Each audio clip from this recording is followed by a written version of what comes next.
Bem, pessoal, vamos dar prosseguimento agora à segunda parte. Nessa segunda parte eu vou falar sobre a sequência construtiva da forma, né, e também do travamento do pilar antes da etapa de concretagem, tá? Nesse slide nós temos ao todo 9 etapas, dentre o gastalho, apicoamento e lavagem, posicionamento da grade, mais aprumador e aplicação do desmoldante, armadura do pilar, a conferência, né, de forma bem sucinta, a instalação dos perfis metálicos, barras de ancoragem, instalação do tubo em polietileno, fechamento da forma, o travamento e também a conferência do prumo do pilar, tá ok? Bem, vamos começar aqui então pelo gastalho e também pelo apicoamento e instalação da grade. Aqui na foto do canto inferior direito, nós temos o gastalho, ele colocado, tá? Então, conforme já mencionado, o gastalho, ele evidencia a localização, né, da locação do pilar. Então, de acordo com o projeto, tem-se a locação do pilar através dos eixos X e Y, né, o X1 e X2, por exemplo, Y e Y2, e as medições de projeto, as escalas de projeto, é locado o eixo do pilar, que tem-se ali como referência a locação do gastalho, tá? Um ponto importante é que nessa etapa ainda seja realizado o apicoamento da superfície do concreto dentro da região do gastalho, onde vai ser feita a emenda de concretagem, tá? Então, entre os arranques ali das barras, né, da parte do concreto já realizado, esse apicoamento ele tem a finalidade de remover as partes soltas do concreto, também a parte que acaba exudando ali do concreto, né, aquela água que acaba evaporando e criando uma superfície mais enfraquecida, e também você deixar durante o apicoamento a superfície mais rugosa, né, então sendo visível ali as britas. Logo em seguida já fazer uma boa lavagem também, para tirar essas partículas soltas, né, as partículas provenientes desse apicoamento. E aí, quando for feita a concretagem, né, antes da nova concretagem, ser feita uma nova lavagem, porque vai ser colocada as formas, vai ser colocada a armadura, então vai cair ponta de arame, aí também pode ser que caia um pouco de pó de serra, às vezes proveniente de um corte de madeira, ajuste, adequação ali na obra. Então, antes da concretagem, é imprescindível que seja feita uma nova lavagem, só que aí a forma do pilar já vai estar pronta, né? E aí, antes do lançamento do concreto, é importante ser feito um pré-umedecimento para a superfície ela ficar saturada seca. O que seria esse saturado seco, né? Você pré-umedece bem a superfície, ela vai ficar bem saturada, mas não se vê ali o escorrimento de água, tá? Então, o apicoamento, a limpeza da base, a lavagem, né, e o pré-umedecimento são etapas imprescindíveis para que seja garantida a boa junção de um concreto já, né, no seu estado de pega endurecido com um concreto novo a ser lançado, tá ok? Então, bem, feito ali o apicoamento e lavagem, o gastalho, é feito também a colocação da grade, tá? Então, nessa imagem, conforme nós já vimos, tem-se ali as grades colocadas e sendo sustentadas pelos aprumadores. Não necessariamente essa quantidade de aprumadores são os aprumadores já de projeto, tá? São os aprumadores mínimos para a manutenção vertical ali da grade, porque aí depois vai ser colocado o painel, tá bom? Então, nós já temos aqui o painel colocado, então atrás desse painel aqui de fundo, lá atrás, tem a grade, tanto o painel lateral direito quanto o painel lateral esquerdo, ele já tem na própria forma, na própria madeira, no próprio chapa de madeirite, algumas madeirinhas já fixadas para estruturar esse painel, que são sempre nas laterais, tá?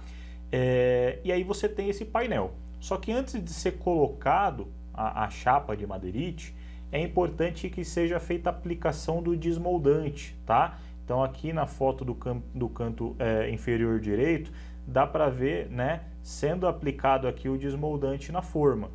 Então, o que é importante? A forma ela tem que estar limpa, né?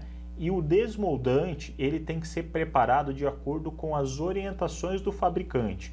Então vai ter lá na embalagem do produto como é feita a mistura, como é feita a diluição, qual é o tempo de preparo, qual é o tempo máximo de aplicação.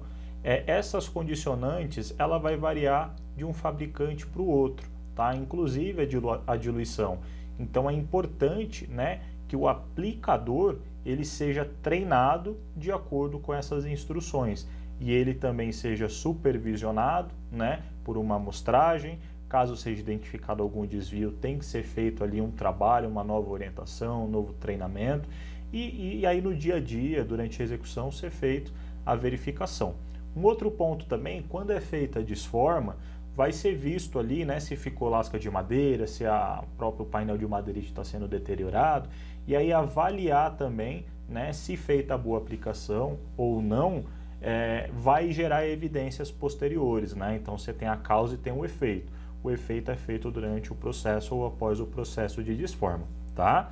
Então bem, então a gente falou da colocação lá do fundo, né, da grade, colocou os painéis, e aí você tem o desmoldante aplicado na forma, e aí é colocada a armação, né? A armação ela é colocada dentro, então o gastalho já está lá colocado, a superfície do concreto ela já está picoada, já está limpa, então é colocada a armadura, né? A ferragem ali, a armadura do pilar dentro da forma.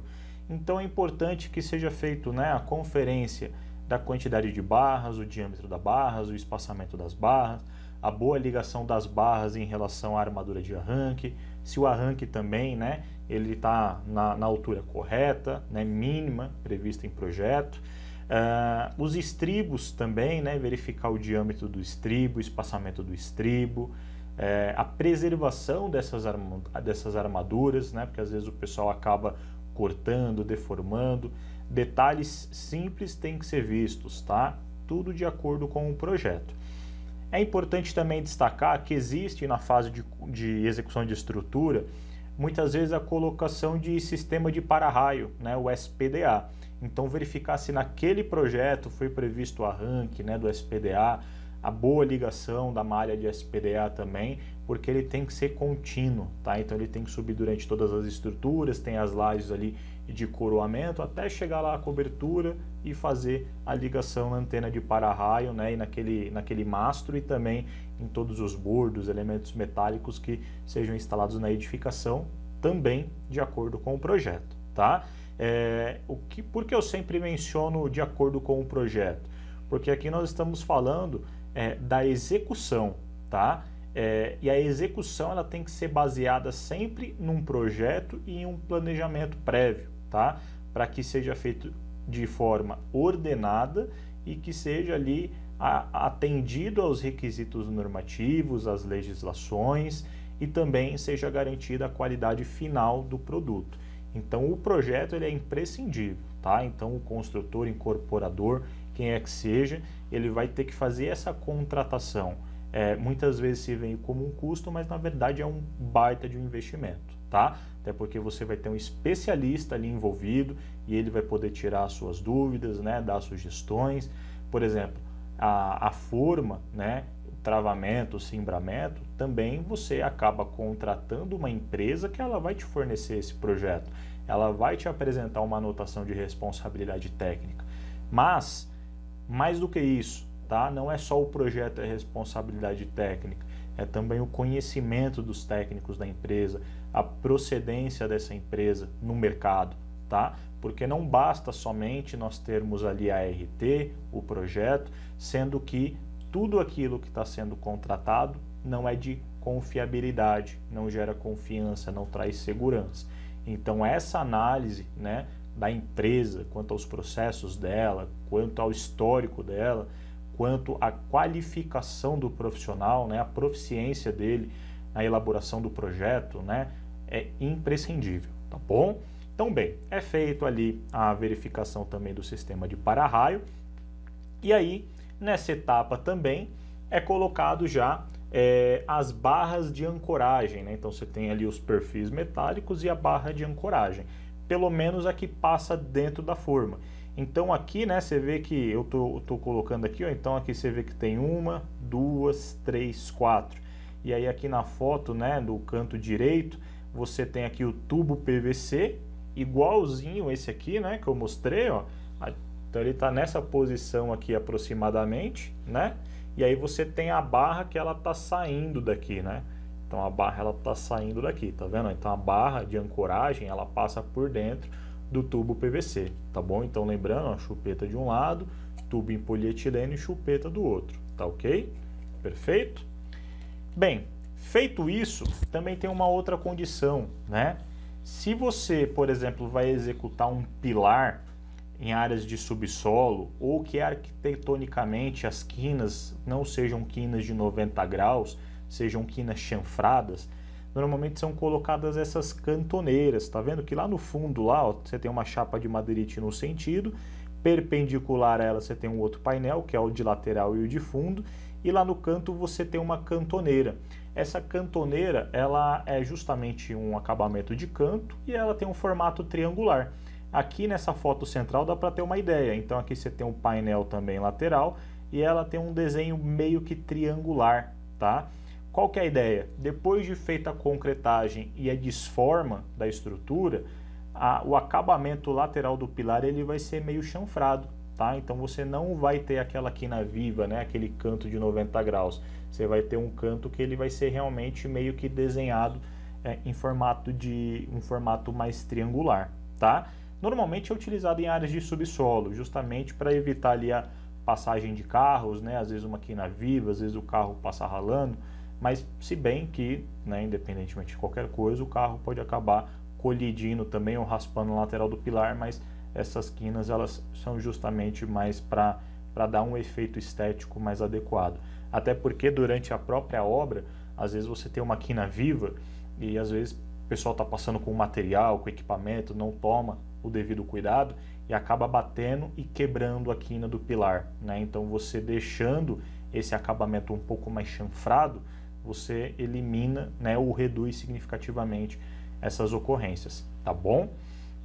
Bem, então só voltando aqui, depois de instaladas cantoneiras nos lugares, né, aos quais são previstos ali pelo construtor, a instalação, né, dos painéis com desmoldante, das barras de ancoragem, é feito o fechamento da forma e o travamento do pilar, tá? Então nós temos aqui na foto, né, do canto inferior direito, logo aqui abaixo da minha imagem, nós temos aqui aquela mesma imagem que eu já tenho mostrado em outros slides.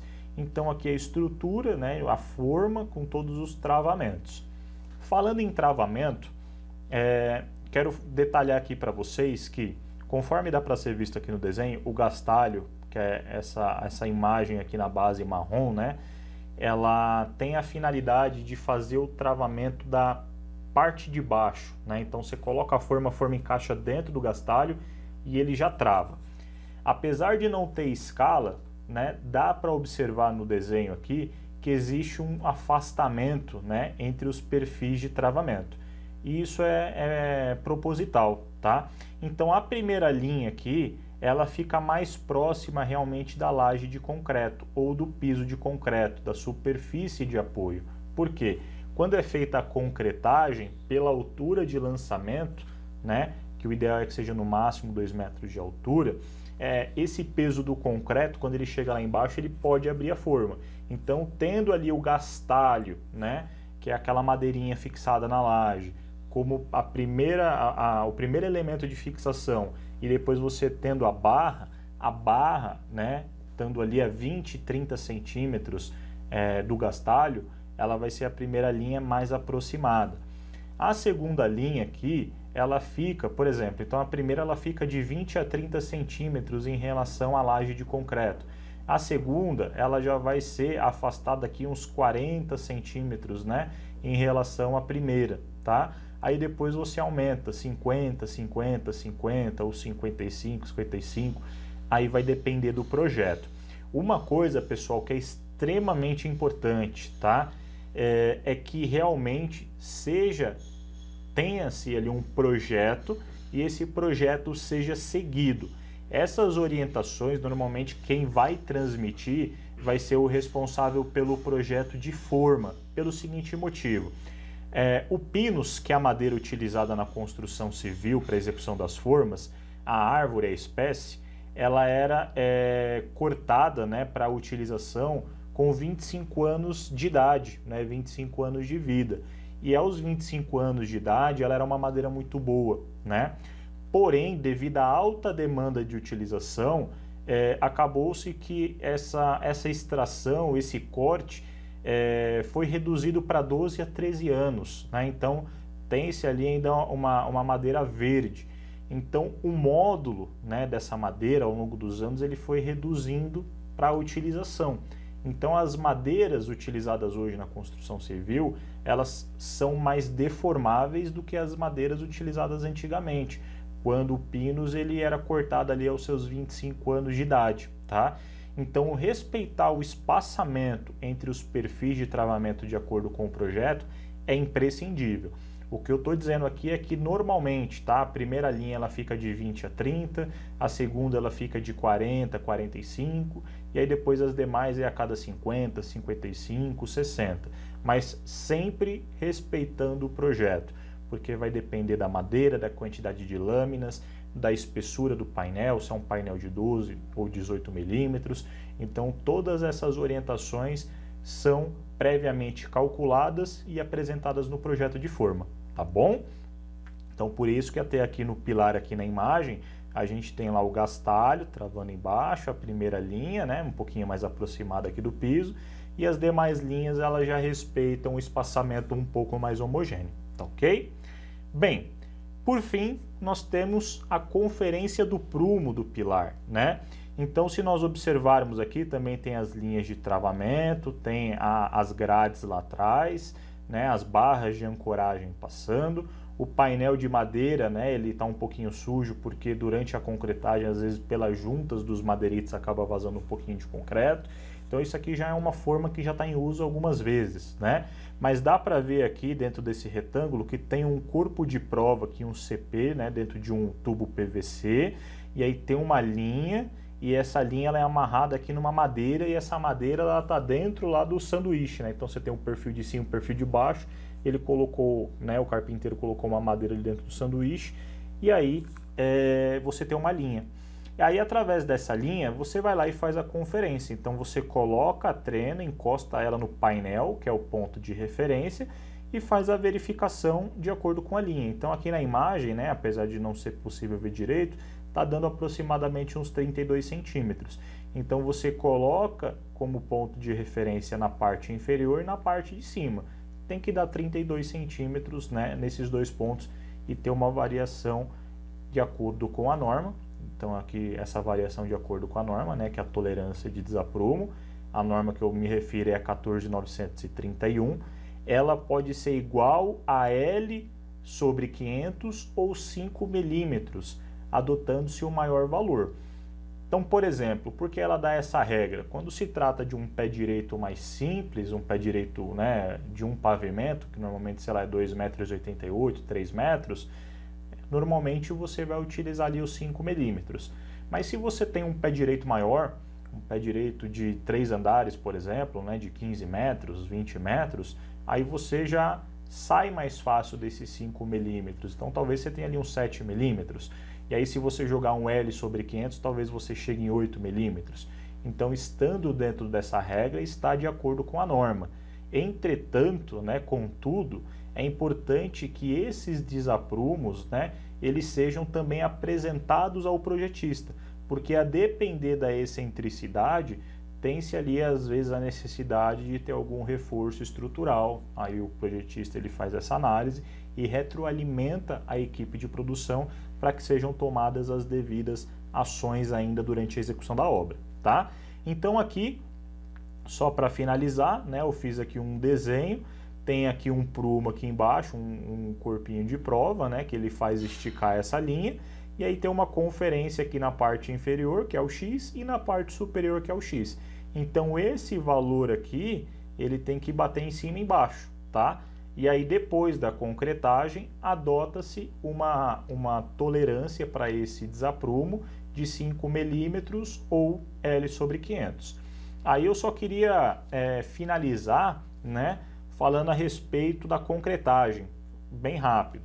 Quando você faz a concretagem de um pilar solteiro, o que seria esse pilar solteiro? É igualzinho tá aqui na foto, você tem um gastalho, tem os travamentos, mas nas laterais não tem nada, o pilar tá lá em pezinho. Você coloca às vezes o andaime, o operador sobe, segura o mangote, né, vem um mangote ali e faz a concretagem. É imprescindível que depois da concretagem seja refeita a conferência, porque quando o pilar está solteiro, ele não tem nenhum painel de laje ou de viga chegando, ele se desloca com mais facilidade, tá? Quando é feita a concretagem, né, do pilar da forma pronta, mas chegando já os painéis de laje e os painéis de viga também, ou seja, a forma da laje já está pronta, então você já tem o travamento, né? Então o painel de laje ele já está travado aqui no pilar. Então todo esse sistema ele já traz uma rigidez maior para a forma do pilar. De todo modo, depois da concretagem, logo depois do lançamento que o pilar já tiver todo adensado certinho, né? O concreto já adensado, tem que ser feita a reconferência e caso tenha o desaprumo, tem que ser feita a correção do prumo, enquanto o concreto está fresco. Depois que o concreto já começou a endurecer, aí já não tem mais o que fazer, tá? Então, bem, são essas simples recomendações em relação à concretagem. Pessoal, esse é o passo a passo, tá? Essa é a segunda parte do vídeo. Espero que vocês tenham gostado. Caso tenham alguma dúvida, peço que deixem aqui nos comentários, a gente vai batendo papo, vai trocando uma ideia, tá bom? Espero muito que tenham gostado e nos vemos em breve, tá ok? Um grande abraço e até mais.